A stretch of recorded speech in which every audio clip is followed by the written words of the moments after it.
Higher trigonometry के इस module में आप सभी का स्वागत है, जहां पे हम एक्सरसाइजेस पे फोकस कर रहे थे। ये आपकी किताब का पेज नंबर 125 का जो एक्सरसाइज है उसी एक्सरसाइज के क्वेश्चन से ये। तो यहाँ पे पूछा गया है कि express cos theta plus i sine theta divided by sin theta plus i cos theta whole thing to the power 5 in the form x plus i y, यानी कि इसको x plus i y form में हमें लिखना है। तो कैसे लिखेंगे, हमें सबसे पहले तो पता है कि cos theta plus i sine theta is equal to e to the power i theta. ये बेसिक आपका कॉन्सेप्ट है, ये पहला कॉन्सेप्ट है जो चैप्टर के स्टार्टिंग में आपको पढ़ाया गया था। तो उसके बाद sin theta plus i cos theta को हम कैसे लिखेंगे, तो अगर i को बाहर निकाल दे, तो यहाँ पे हम लिख सकते हैं cos theta minus i sin theta लिख सकते हैं, क्योंकि यहाँ पे sin theta plus i cos theta है। इस वाले फॉर्मेट से हम e to the power i theta form हम ले लिख सकते हैं। e to the power i theta लिखने के लिए हमें cos theta plus i sin theta या फिर cos theta minus i sin theta form में हमें चाहिए। यहाँ पे sin theta plus i cos theta form में है, जो कि e to the power i theta के लिए सफिशिएंट नहीं है। तो इस चीज को हमें cos theta plus minus i sin theta format में हमें लिखना होगा। तो हम इस प्रकार से हमने इसको लिखा है, i कॉमन निकाला है। अभी इसको सॉल्व करके देखते हैं कि ये वाला लाइन आता है कि नहीं आता है। तो i into cos theta minus i sine theta करोगे तो i cos theta minus i into i sine theta आएगा। तो i cos theta minus i into i कितना होता है, आई स्क्वायर होता है। आई स्क्वायर का मतलब होता है -1, सो माइनस माइनस प्लस हो गया, प्लस साइन थीटा। तो ये आ गया आपका sine theta plus i cos theta. तो ये हमारा करेक्ट है। तो अब इसको कैसे लिखेंगे, i into e to the power, जब प्लस साइन था तो ये e to the power i theta हो गया, ये माइनस साइन है तो e to the power minus i theta आएगा। ठीक है, यहां तक क्लियर है। उसके बाद हम जो गिवन हमारा एक्सप्रेशन है उसको हमने यहाँ पे लिखा है और इसको हम इस फॉर्मेट में लिखेंगे। cos theta plus i sine theta को हम e to the power i theta लिख देंगे, और ये जो sin theta plus i cos theta, ये जो डिनोमिनेटर है इस एक्सप्रेशन का, उसको हम कैसे लिख सकते हैं, i e to the power minus i theta. यहाँ पे हमने वही लिखा है। तो अभी क्या करेंगे, i को सेपरेट कर देते हैं, 1/i लिख देते हैं। उसके बाद क्या करेंगे, e का पावर हमने देखा है आई थीटा सेम ही है, प्लस माइनस का डिफरेंस है बस। तो इसलिए e को एक साथ जोड़ देते हैं, आई theta plus i theta. Plus क्यों हुआ, क्योंकि ये माइनस आई थीटा जो है पावर ये डिनोमिनेटर में है, इसको अगर ऊपर ले गए तो माइनस माइनस करेंगे, माइनस माइनस क्या होगा, प्लस होगा। तो i theta plus i theta हो गया यहाँ पे। तो 1/i e to the power 2i theta to the power 5।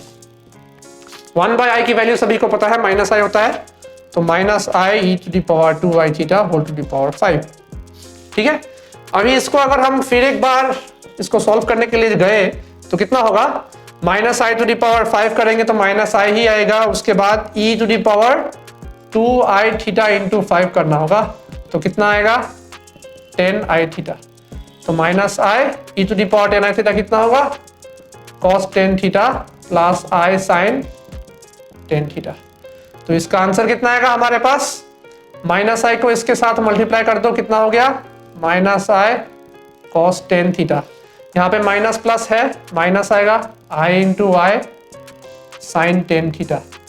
तो माइनस आई cos 10 थीटा, आई इंटू आई हो गया आई स्क्वायर का मतलब -1 माइनस माइनस प्लस, तो साइन 10 थीटा।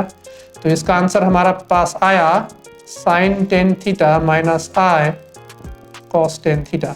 यही हमारा आंसर है। तो ये हमने कैसे किया, फिर एक बार रिकैप कर देते हैं। सबसे पहले आपको e to the power i theta form में लिखना है, ये वाला नॉर्मल है। ये वाला sin theta plus i cos theta को आप e to the power i theta form में नहीं लिख सकते, इसके लिए आपको i कॉमन लेना पड़ेगा ताकि ये फॉर्मेट में आ जाए। तो फॉर्मेट में लाने के लिए हमने यहाँ पे i कॉमन लिया है, तो cos theta minus i sin theta format में आ गया, तो इसको e to the power minus i theta form में हम लिख सकते हैं। उसके बाद अगर हम न्यूमरेटर के जगह पे e to the power i theta लिखे, डिनोमिनेटर के जगह पे i e to the power minus i theta, यहाँ पे ये जो लिखा है वही यहाँ पे सब्स्टिट्यूट कर दे, तो 1/i अलग हो गया। ये हमने सिंप्लीफाई कर दिया लॉज ऑफ एक्सपोनेंट्स के जरिए। e to the power i theta plus i theta मतलब e to the power 2i theta whole to the power 5 यहाँ पे पहले से मौजूद है। तो 1/i का मतलब होता है minus i, e to the power 2i theta same रखा है हमने। यहाँ पे minus i e to the power 2i theta into 5 क्यों, क्योंकि यहाँ पे पावर 5 है, तो 5 को हमने 2i थीटा से मल्टीप्लाई कर दिया है। उसके बाद 2 को 5 से मल्टीप्लाई कर दो, 10i थीटा आ गया, इसको अब तोड़ दो। e to the power 10i theta का मतलब होता है cos 10 theta plus i sine 10 theta. ठीक है, माइनस आई बाहर है, माइनस आई बाहर इसीलिए है क्योंकि minus i to the power 5 करोगे तो माइनस आई ही निकलेगा। अभी इसको तोड़ दो, minus I cos 10 theta minus i into i sine 10 theta. I into आई का मतलब होता है -1, यानी कि आई स्क्वायर का मतलब -1, माइनस माइनस प्लस हो गया, प्लस साइन टेन थीटा हो गया। तो पॉजिटिव टर्म को पहले लिखो, नेगेटिव टर्म को बाद में लिखो। Sign tan theta minus I cos tan theta हो गया, ये आपका x plus i y form में, ये x ये प्लस आई वाई फॉर्म में है। ठीक है, तो ये हो गया आपका एक x plus i Y format में लिखने वाला क्वेश्चन। काफी आसान था। अगर डाउट है तो कमेंट सेक्शन में हमें पूछिए। अगर वीडियो समझ में आया, अगर अच्छा लगा तो वीडियो लाइक कीजिएगा, चैनल को सब्सक्राइब कीजिएगा, हमें सपोर्ट कीजिएगा, अपने दोस्तों के साथ शेयर कीजिएगा। Thank you.